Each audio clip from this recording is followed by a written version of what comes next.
Emergency कहिले भनेर आउँदैन, तर तयारी भने सधैँ गर्न सकिन्छ। यो भिडियोमा हामीले आगो लाग्दा के गर्ने भनेर प्र्याक्टिकल रूपमा देखाएका छौँ। आगो लाग्दा सबैभन्दा पहिला घरबराउनु हुँदैन।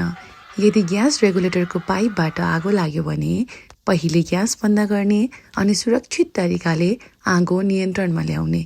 यस्ता ड्रिलहरू बच्चाहरूका लागि मात्र होइन, हामी सबैका लागि आवश्यक हुन्छन्, किनकि सेफ्टी नलेज पाठ्यपुस्तकमा होइन, प्र्याक्टिसबाट सिकिन्छ र इमर्जेन्सीमा थाहा भएको कुरा होइन, अभ्यास गरेको कुरा काम लाग्छ। Safety is a skill, practice saves life, but remember, यो प्र्याक्टिस घरमा यत्तिकै आफ्नै तरिकाले गर्न हुँदैन। यस्तो ड्रिलहरू ट्रेन गाइडेन्स र एडल्ट सुपरभिजनमा मात्रै गर्नुपर्छ।